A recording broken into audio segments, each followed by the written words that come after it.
Welcome to Celebrate a Sister podcast. I'm your host, Emma Walkinshaw. I'm a transformational coach. I'm also the founder of Embody Me program and the creator of 21 Minutes of Morning Magic. You may also find me on the yoga mat leading yoga sessions and also running retreats here in Australia and internationally.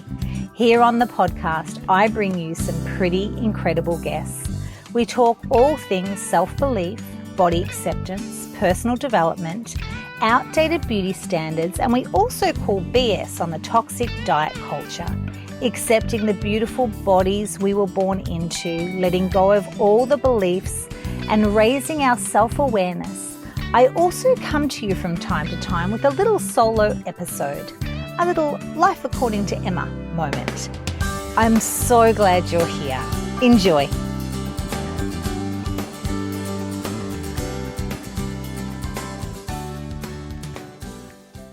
Welcome to this week's episode of Celebrate a Sister. Today, I am joined by Lee Lehner, who is an incredible author of the book series Anithia. Welcome, Lee. I'm delighted to have you. Oh, thank you for having me. It's been a long time coming, so it's good to be here. It is. Now, I have to let our listeners know that we have known each other for many, many years since we have been teenagers. We went to the same school and were mates way back. Oh, gosh. Yes, back then. Yes, back then in a little country town in Victoria. And then life goes on, and so happy that we reconnected. Oh, yes.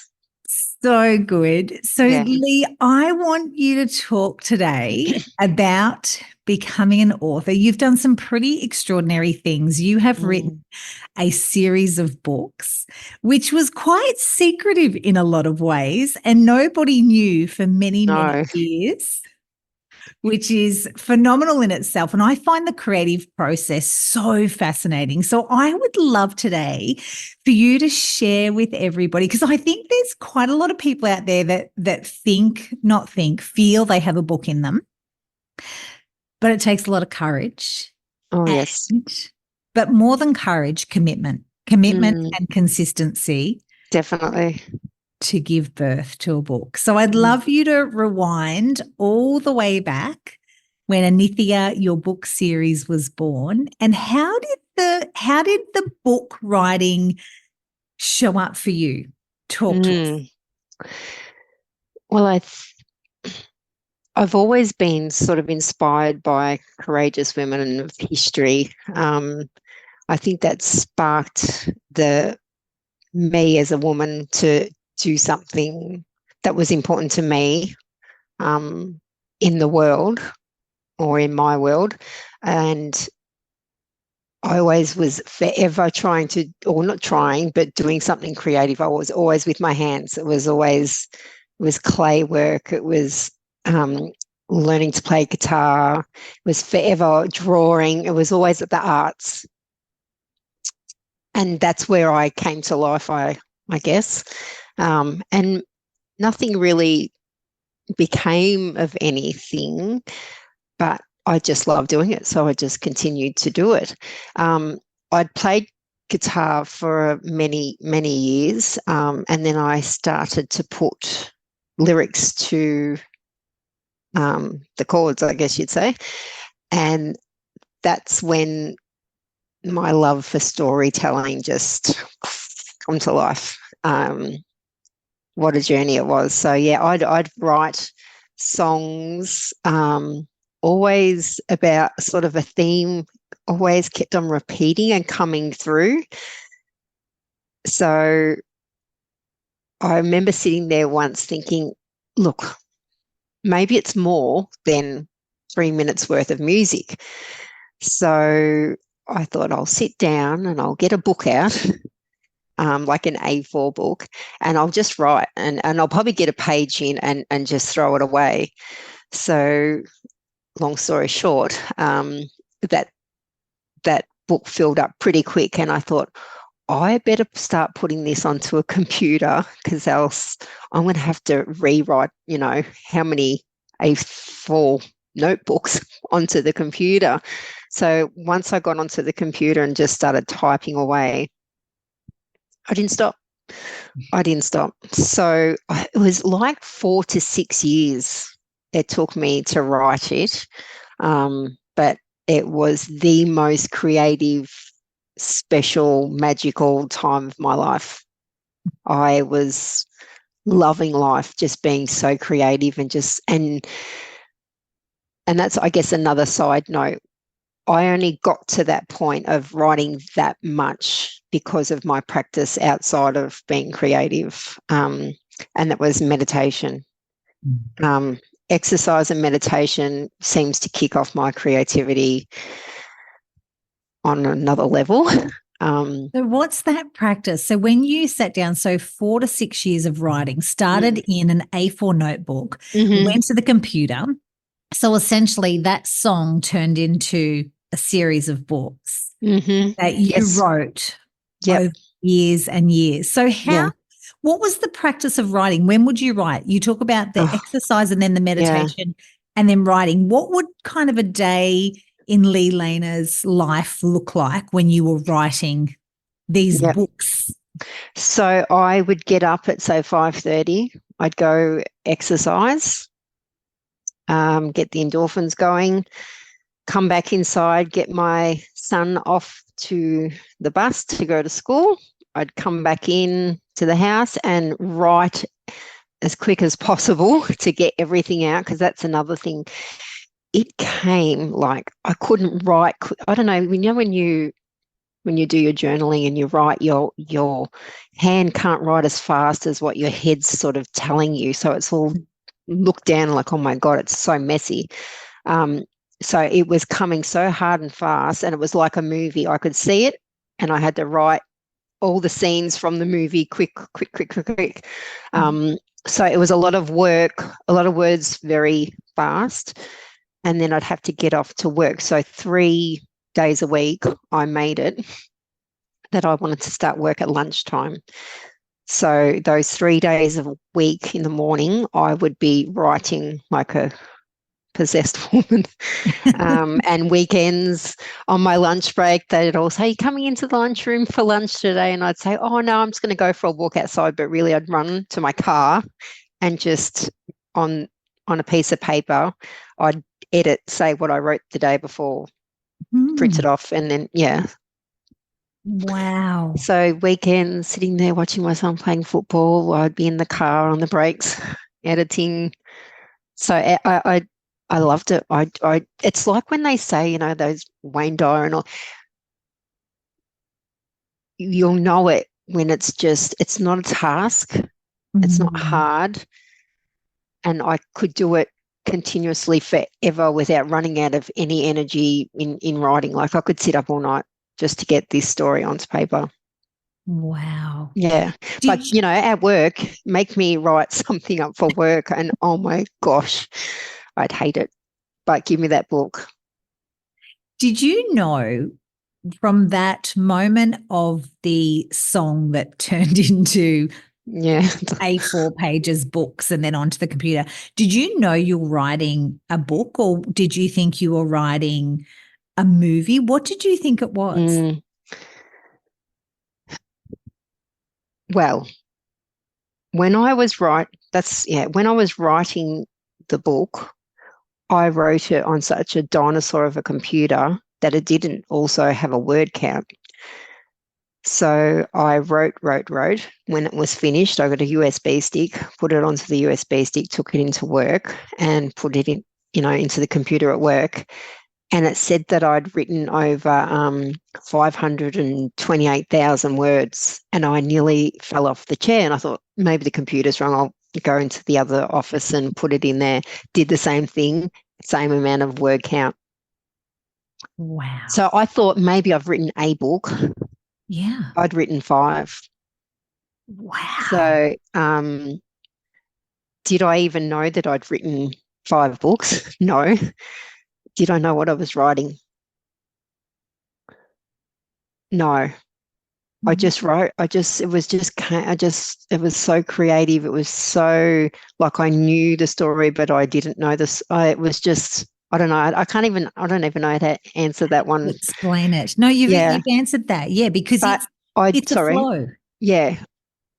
But what I do know now, I think I knew it then and I knew now that, and I truly believe this, that once you surrender to whatever it is, you just sit yourself to the side and you just let creativity come through, then it just comes. Mm. It's just to surrender yourself to something creative that has to come in through your body into this world is the gold for me. It's not the book I love it. But what I'm so proud of myself is to surrender, because that's the hardest thing for a creative person to do. But once you do, then it just flows. I don't know if I'm explaining that right. Yes, you are. It's like once you just sit yourself to the side and allow into all of that to just come through you, you're like so proud of yourself to see all of your worries of the world and your finances and your home and your family and everything just, okay, yep, that's who I am, but that's just going to sit there for a minute while I let something, from some other worldly place come through me. So I'm glad I surrendered. Yeah, and that's Everton in your book, because Yeah. it is magical and dystopian. I don't even know. How would you say that? What would you say the genre is? How would we describe the genre? Well, this is my other thing that I've been trying to find a word for and I can't. I don't think it's almost like I want to start my own genre. Yes. Because I do say that my Anithia isn't fiction or non-fiction, it's an experience. Mm. And it's so true for me, that saying, because it's not fantasy, because I believe most of it to be true.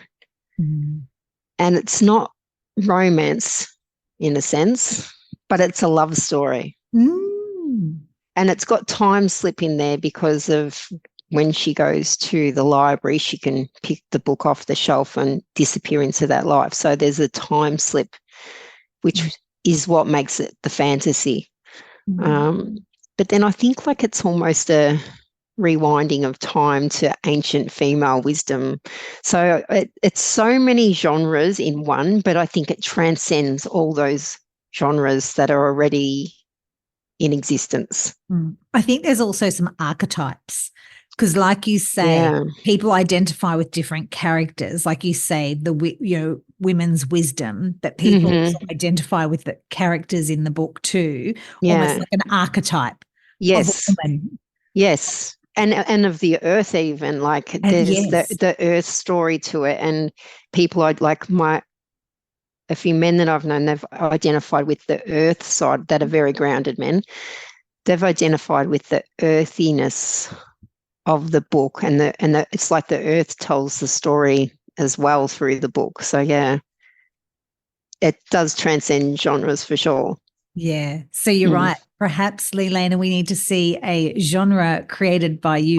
The right word hasn't come yet, but it will. Yeah, it will. So the practice is getting out of your own way to allow this creativity to flow. And while you're in that state, a series arrived. Did the self-doubt or the self-confidence, which I find holds a lot of people back, is self-doubt, the stories we tell ourselves, when it was all said and done, when you're back in your life, you've created this incredible series of books that at this point in time, not many people know about. They're on a USB stick with a ginormous word count. So what did you do from there? Once you knew it was complete, you got to the point where, okay, I feel like this is at a point where it's written per se. From a self-confidence and a self-doubt perspective, then did it feel like you had to again get out of your own way to bring this series out into the world? What was the next step of the process? Yeah, there are a lot of steps, especially maybe for creative or artists or authors, because it's like you get enough courage up to write the book.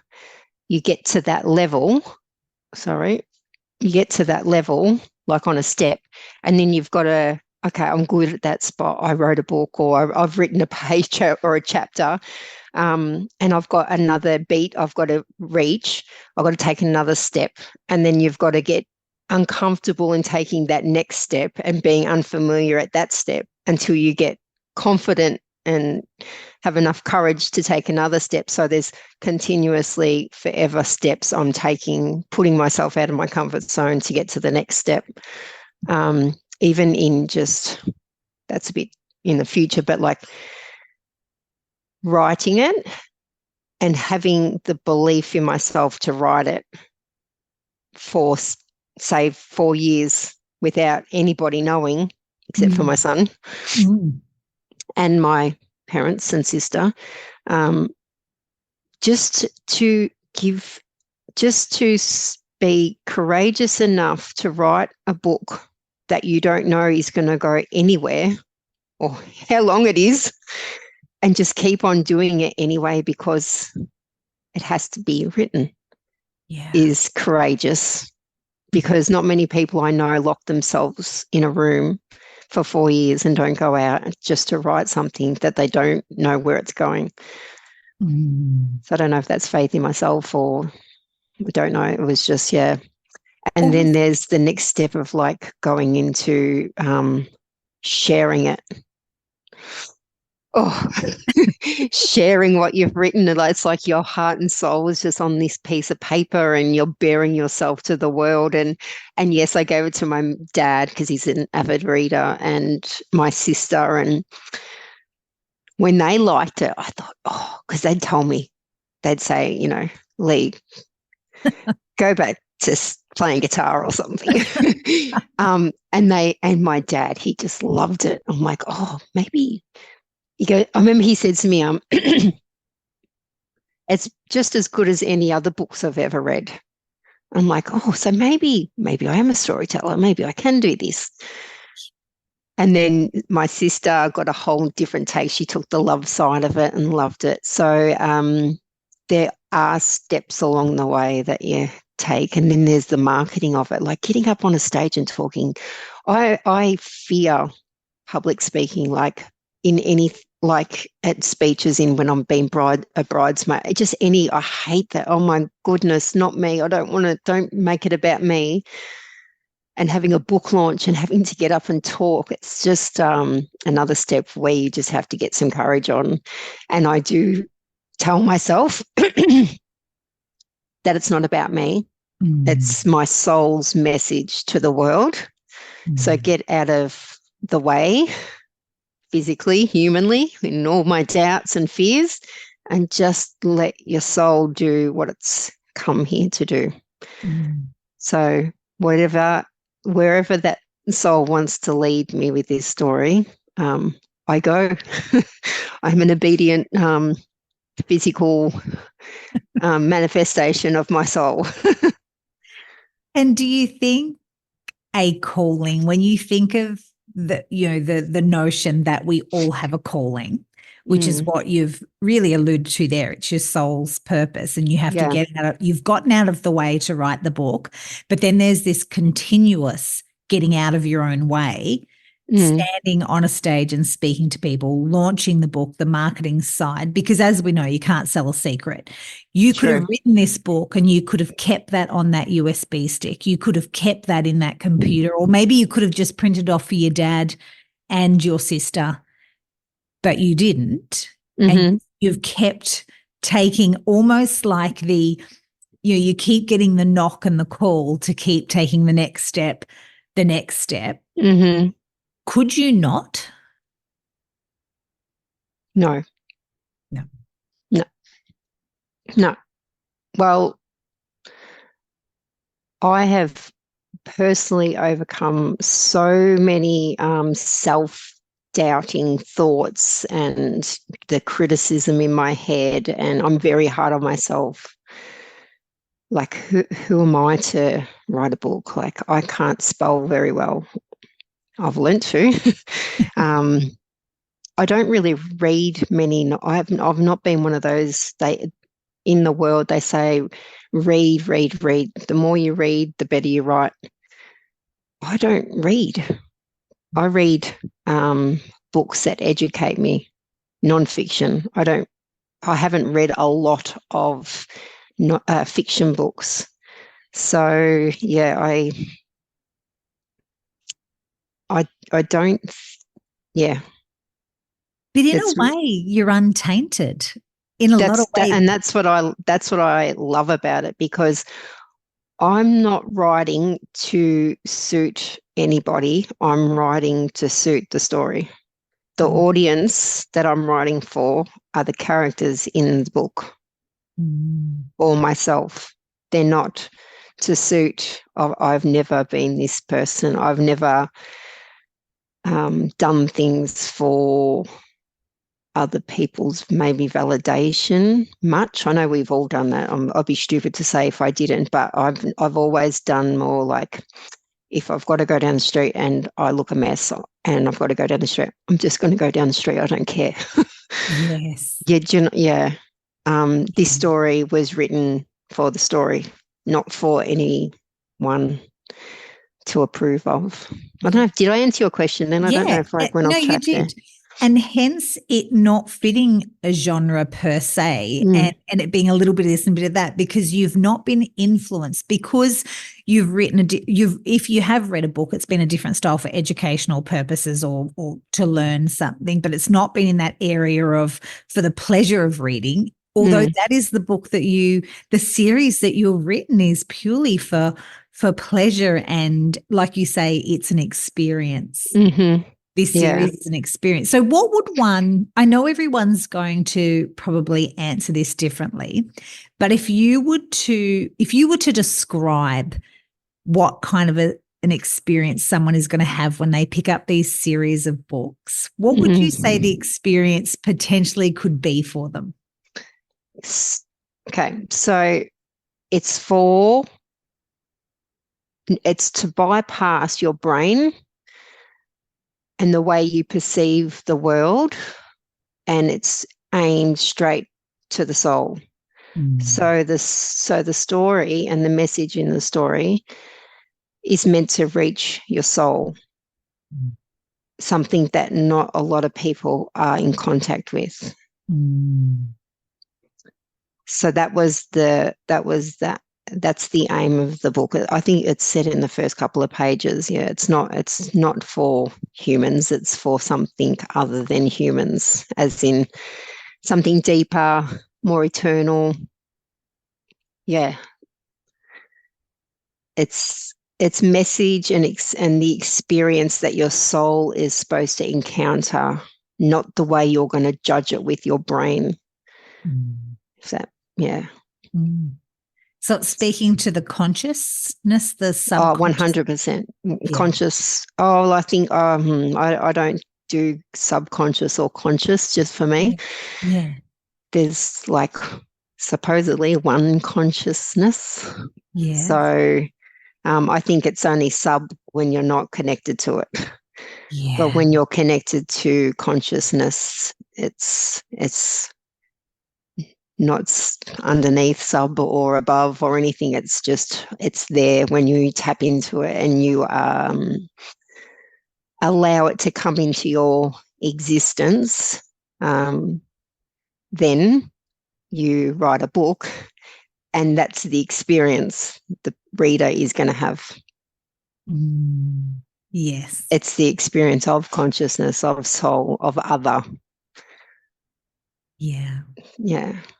So would you say that's the message or the storytelling that Lee Lehner has told is this is a story around meeting each other in that conscious place, not in that earthly place per se? Definitely. It's a rewinding of the human who we've come to be, and takes you right back to Well, in the book, I think I write, who might you be in the absence of all that is, and how much are you willing to let go of to find out? Yeah. It's almost like how much I had to let go of who I was, to allow the book to come out of me, to find out who I was. Yeah.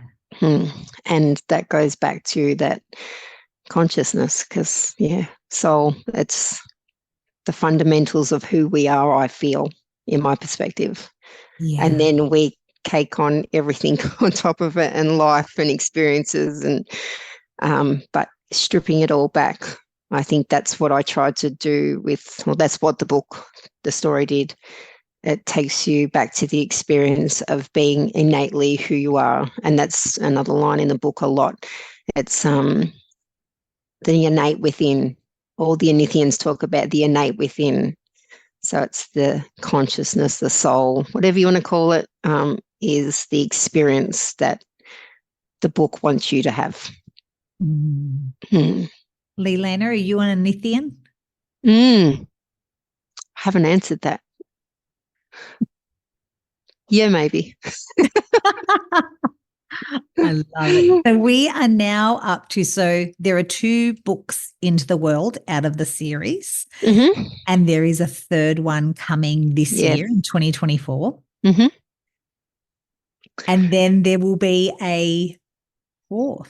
Yes, I've edited out the 5th. Well, not the 5th, but in editing out all the filler words and everything, it's sort of schemed down to 4 books. The message or the story is not being cut, but more the stuff that doesn't need to be there, because I can go on a bit in parts, so I have to strip them back. So the third will be out this year, the 4th the following year. Yes. And then from within that book, there's going to be offshoots. There's 3 books already that I've sort of penned down, so that's exciting.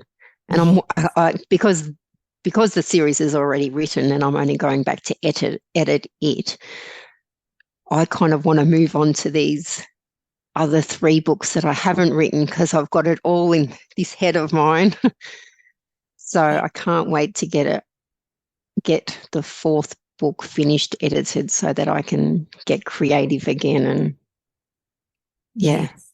And is that how it feels? That series will then be beautifully in a complete story. There's the series, and then it's time, because then, downloading, channeling, producing the book, then you have to get to work, like you say, which is get the filler words out and tighten up the story.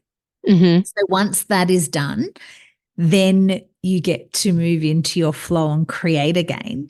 Yes. Is it tricky to stay in both worlds, in editing and finishing the Anithian series and then stepping into the next project? Is that from a creative perspective, does that feel a little bit torn for you? It needs to be wrapped up before you can move to the next creativity?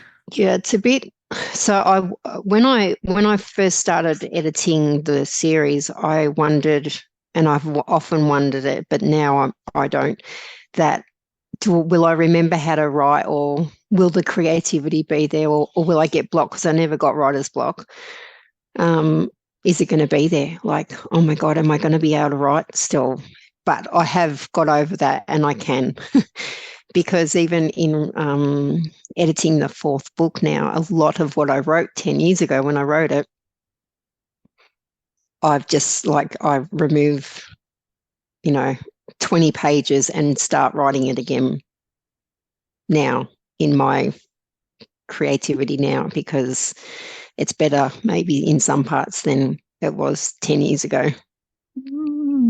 So I don't worry about jumping from, because then I'll go back to edit and then I'll jump into writing, so I can do both now. Yeah. But the 3 books that come from within this series, the creativity is there and the messages are coming through, and I do write them in a notepad book to go back to when I have to full-time get to write those books from scratch. But yeah, it's not as enjoyable editing. No. It's not as enjoyable for me. Yeah. It would feel like that's the nuts and bolts part to refine the story. Mm. And I know that there's the, editing part that you have to send off for someone to help with the editing, which is a whole nother process. Yeah. So the creativity is the joy part. Yeah. So if anyone was considering writing a book, don't do it. I'm joking. Don't go there. 10 years of your life gone. Yeah. I've got to never switch. No. Because really, it's been 10 years, 4 books, 10 years. Well, 12 exact, actually. It's 12. 12. Yeah. 12 I years. rounded off to 10, but yeah, it's 12 years. 12 years. Yes. The making. Yeah. And that's the dedication for you, Emma. You love dedication. Like not many people I know would bother sitting on their own in a room with all these characters, not knowing if you're going to make a sense. Yeah. If it's any good. Yeah. But I'm just dedicated. I just know, this book's has to be in this world. Mm. And, we've heard it before too, Lee. We've heard it. I mean, J.K. Rowling is how many times did she get knocked back? Around 12, I believe. 12 times. Yeah. And I'm guessing that she potentially had a similar experience to you, which is years of her life writing a book in a room alone with all of these characters, and also not knowing if this is going to go anywhere. But there's also got to be a part of us, and maybe this is just me. No, it's not just me. When you are so tuned into yourself, you actually know what you know. You actually know that it does, that it is a purpose and a reason, and you must see it through. Yeah. I think that is a deep knowing. You don't necessarily have while you're sitting there writing, you don't have the validation and the feedback, but there's some part of you that trusts yourself. Know what you know. Like, that's the power of our intuition. Oh, yeah. Yeah. And even strangely, the characters and what they were saying were reaffirming to me that just trust it, just write, just keep on going. And going back to the original of what I was, being inspired by courageous women my whole life.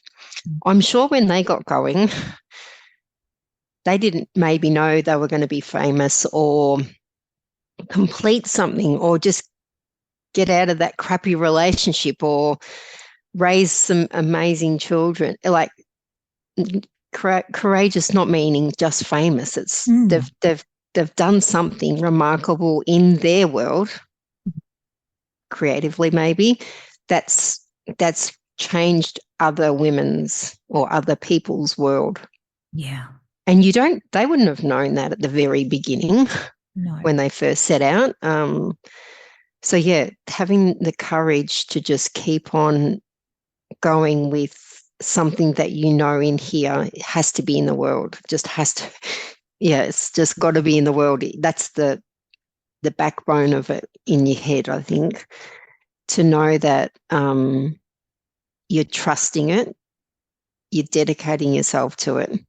And I remember reading a book about don't leave your song within you or something. And because, I'm like, oh, what is it that I want to do? Like, I've painted, it's not working. I've done sculptures, it's not working. I've written songs, they're not working. Like, the minute you do find what it is, you don't veer off that. You just go at it like, this is what I did. It landed, I knew it. Whether it sells, whether it doesn't, I've surrendered and I've let it come through. So now it's living in the world. That's the gold. That's the pat on the back for me. Yeah. And maybe it's changing somebody's life, or it's for my granddaughters one day if I have them, or just trust that it's for the greater good, that it's happening for maybe reasons you don't even know. Maybe I'll never know. Yeah. But it's meant to be on this earth. Yeah. Well, you know that much. You know that much. You know to be true right now is that you must bring it forward and keep going. Yes. With all the faffing around with the editing and I know what you've been through with the first book not being at the time and then the wrong book being printed and the book cover design and the all of that is for something. It is because it's worth it. And, Lee, my biggest fear would be that we are to be mediocre in life. That would be my biggest fear, is to be mediocre. Yeah, exactly. I have always wanted to live an interesting life. Yeah. I've always been curious my whole life about everything. Yeah. Yeah. Curiosity just gets the better of me sometimes. But yeah, can't do mediocre. No, it is. And no, maybe writing a book isn't that fantastic in some people's worlds, but surrendering to a story that's very imaginative. I challenge the person that says it's not that special that you wrote a book. I'll only accept that if they've written a book. If they're in the arena with you. Yeah. If they've written a book and they said it's not that special, well, okay. But if they've not written a book and they say it's not that special, yeah. Yeah. And that maybe goes back to a question you asked earlier about for the people that are meant to have the experience of this book. Like, not a lot of people. There've been a few people, even when I sell it to them, I think, I know this is just not for you because you're just not in any way inclined to think outside of the physical world. So you sort of know that some people, it won't be their book, it won't be their story. But then I know others, like, when I give it to them, I get so excited. I can't wait to hear what you think about it or your feedback, because I just know that's going to run straight to their soul and crack it open a bit more and have them discover who they are just that bit more through my perspective. That might help, their existence.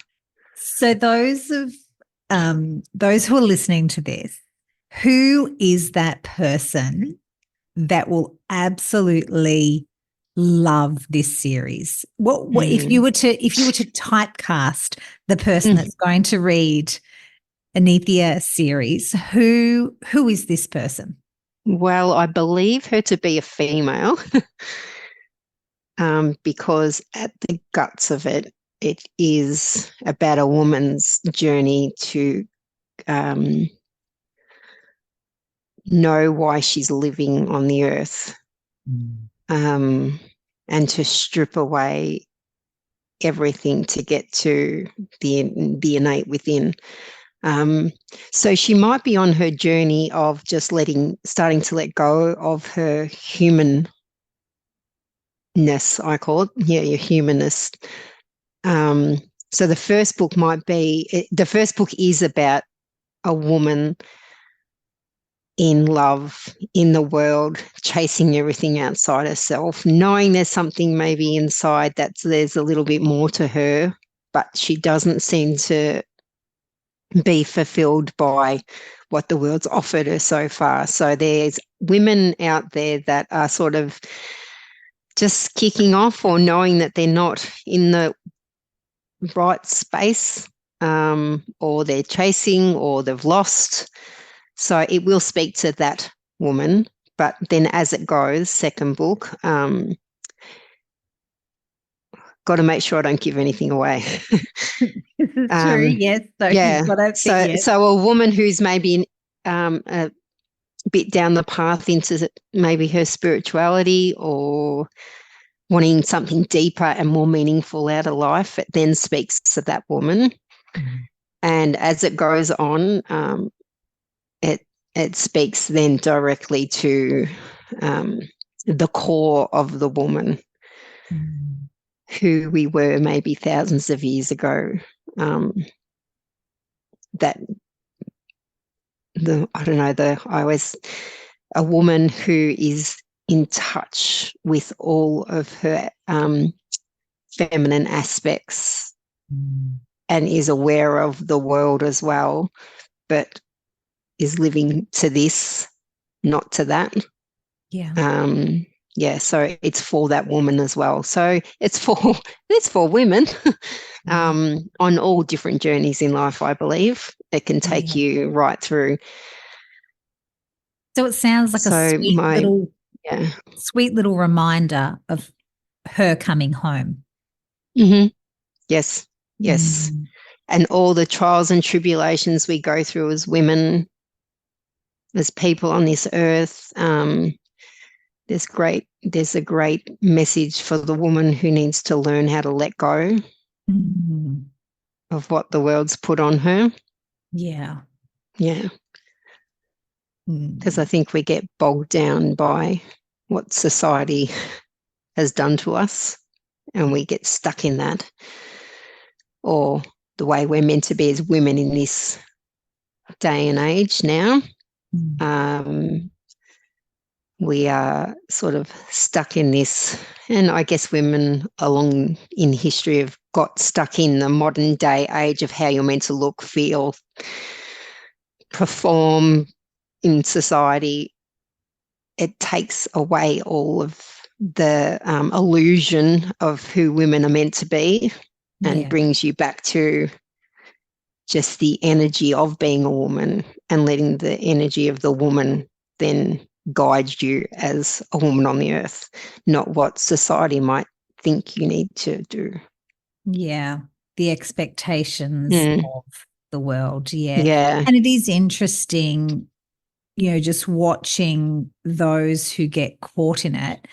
And I'll be perfectly honest, almost, I don't want to say fighting back against it like myself, but really questioning and not floating along with the norms of society and taking your power back. That sometimes can feel like Mm. quite exhausting in many Oh, ways. yeah. You're not getting caught in Yeah. a world where we're on social media and even, just a small example of having to have the latest, the greatest, the next, the best when we Yeah. don't need to. And, in so many facets, I mean, we could go down many tracks here, and you and I have discussed it before. Yeah. Talk about the aging process, us denying going grey, or, there's such a, the anti-aging culture that we know, the diet Mm. culture, all of these expectations. But like you say, it's really the letting go of all Mm. that, not holding on to all of that, Mm-hmm. Yeah, which because, is sorry, go. because from my perspective, I think we get caught in the illusion of the world, Yes. and that keeps us a prison, or keeps us locked outside of our true being, the conscious being. And And suppressed. yeah, so as long as you're in the world of illusion and having to look like this, or having to be 50 and look like you're still friggin' 30, that's just okay. We're driving humans that way towards, away from the consciousness or the soul or the gentleness of who we actually just are. Yeah. There's nothing wrong with that. It's beautiful. That illusion of chasing that way, it's like someone's masterminded us to just never get back to our power. Let's Mhm. keep them chasing and outside of themselves. Yeah.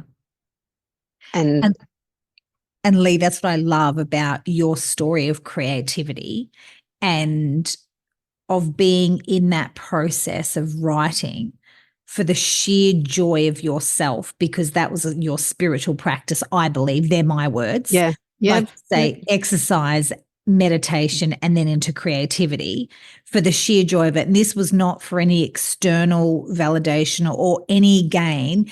It really was taking your power back. But this is the thing, like you say, this mastermind to keep us distracted, because when we've got women, exact sample that you just gave, which was brilliant, a 50-year-old trying to look like she's 30, she's then not sitting in a room creating magic and downloading incredible books. She's too busy chasing her tail and, all of the bullshit that goes with that. Yeah. That obsession with that superficial bullshit then makes the woman powerless. And look, I mean, I'm using women because we're talking about women, say, man, whoever it could be, but we're talking about women. That's the whole thing here, is let's just keep it powerless. And I think that's our work, is to stop being sucked into that. And that's challenging because we're in this world, in a human body, getting the balance right. But yeah, you're right. But is it not our work, but just an illusion? It's just an illusion. It shouldn't be work to do either. We should just be. We're not just being. We're not being just the feminine or the masculine. We're not just being human. We're chasing the illusion. Yeah. Yeah. Like maybe when I was just being, then the story was just coming. Yeah. Yeah. I wasn't out trying to chase this, that, rah, be this, go there.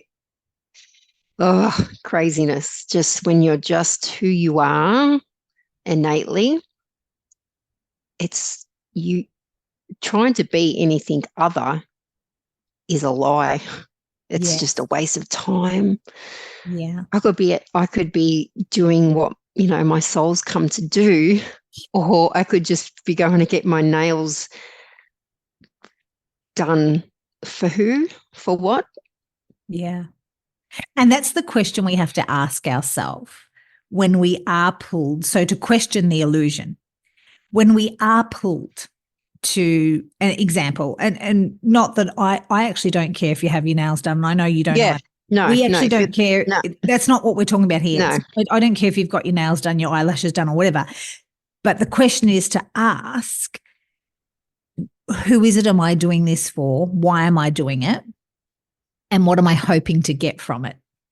Yes. I think that's the question, just to question it, and then still go and have your nails done or get your eyelashes done if you want to. Yeah, because that might be innately who you are. You might need to, I don't think so, but you might need, your soul or your being might need to look a certain way. And then you are, I guess, fulfilling that part of your nature. Yeah. But are you doing it to get the man? Are you doing it to fit in? Then from my perspective, I don't think that's why you should be doing it. Yeah. It's just to question the illusion. Is this for me, or is it because I think I should? And, and that's just an example that we've given around, nails, but it could be anything. I think that's. Oh, yeah. Like yeah. I did it with trying to find love or a man. Like how many women do that? Or maybe all of us. We go and do all of these things to be loved. Yes. So he's only going to love me if I keep on doing all these things, or maybe if I'm just who I am innately, and I have a little bit of polishing up. Am I going to attract the man that's attracted to who I am at my core? Yeah. Yeah. But yeah, we do chasing, we do illusion, we do, because and another subject, not being maybe brought up by women. A lot of women, a lot of girls, a lot of teenagers are brought up by women who don't know their spiritual connection or their strength as a woman. Yeah. They weren't brought up by them, and it's a generational thing then. But to be brought up by a strong woman and taught by a strong woman, not strong, do you know what I mean? Not strong as in a woman who's connected to herself and doesn't have to chase and do all, the external things within their strong. Yeah. Had most women been brought up by that woman, and some women are, I think that would stop you from doing half of the things we do in society now to fit in. Yeah. Now, I know that you are a mother. So when you think about that, raising a strong daughter, what are 3 things? Oh, gosh, I'm putting you on the spot. What are 3 things? Because I'm thinking through now, I'm a mother of a daughter. Yeah. What are 3 things that we can demonstrate or embody in ourselves that then by osmosis our daughter witnesses? So 3 things. Well, most mornings my daughter wakes up to me outside watching the sunrise with my shoes off, grounding myself to the earth after I've come back from the gym. Yes. So Dad will pull the blind up and she'll see me outside doing that practice. Yeah. So that's one thing that I do, connecting with the earth. Yeah. Having cold friggin' feet, but standing it anyway, because it's good to be grounded. And it's not uncomfortable. Yeah, no, that's what I mean. Like this morning, it was freezing. I was out there trying to get as much sun on my skin as possible with my bare feet, freezing because I just finished running too. So I was cold because my body temperature was slowing down. But so that's one thing I do. Seeing a woman following her passion or her dream would be important, I think, for a daughter to see her mother doing. And I might finish off with love. Love for herself, the mother, love for the daughter. I think love is such a monstrous thing that's been taken out of context too. But yeah, that unconditional, no matter who you are, what you're good or not good at, what you've done, no matter what, you have my unconditional love. You don't have to be anyone or do anything for me to love you. I just love you. You don't have to give anything back to me. I just love you. A daughter seeing that will breathe that because she knows the gold and she'll know how good that feels. Like even with my son, he'll say, oh, yeah, but you did this for me. So no, I did that just because I love you. So it's just given love. It's not that I didn't do that for you to then come back and have dinner with me, once a week now that he's grown up. I just did that just because that's what love is. That's what love does. So, yeah. Are they 3 things? That is beautiful. Yeah.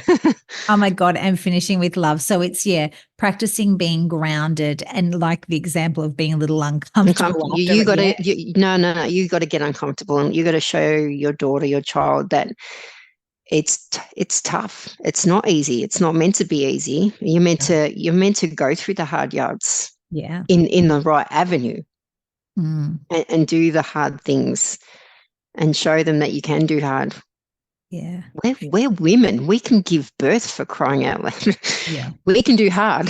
We can. There's hard that we can do hard and there's a good reward at the end of it. Nothing, it shouldn't all be given. It's not all sugar coated.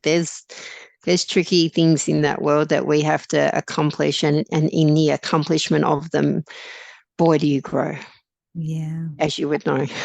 And that's even your daughter witnessing you living your passion and your purpose. Yeah. Because that's not easy either, to declare I'm going to live a life on my terms and I'm going to be passionate and I'm going to be purposeful. That is not the easy road. That is so not the easy road, declaring that. No. And I have done motherhood hard. Like my first child, I raised pretty much, and I did it hard, but I still stuck to not his whole life, but I stuck to trying to be my best self the whole time. Yeah. And you wrote a freaking book while you're raising that child. Yeah. Not 1, 4. You wrote a series of books while you're raising that child. And a few songs along the way. And then you finished with Love, which just, I could feel that in all of me, just that absolutely like love is absolutely, no matter what the question is, love is the answer. Like it's beautiful. It is. It's such a coy thing and such a love, but really it's to see the love exchange in another person's eyes is, and the feeling and the sentiment and all the rest of it. Yeah, I think that's why life came to live, to be honest. Yeah. To experience love back and forth between another being. So beautiful. Lee Lehner, I want to say thank you so much for this beautiful conversation, as always. You're welcome. And now I'm going to have all of the links in the show notes. Okay. And so you have 2 books available now, a third one out in 2024, maybe around October. There are those gorgeous books. Yes. Don't know if they're back to front, but yeah. Perfect. Blue and green. Now I've got to come up with get creative and pick up the next color of the front cover. I'm sure it will be downloaded. I don't think you get to choose, my love. You have to get out of the way and you download the next color of the book. True. So for those who have listened and do want to check out those books, it's going to be in the show notes. I'm going to have Lee's website where you can jump on and purchase your books there, but it is an absolute must to read these incredible books as a woman on a journey or a spiritual path or wanting to explore more, the wisdom of the woman. And it's told in such a beautiful way. And like you said, there's a bit of romance in there. There's a bit of mystery. It gets you thinking. It is a tremendous series. So Lee Lehner, thank you so much. You're welcome. Thank you for today. It was good.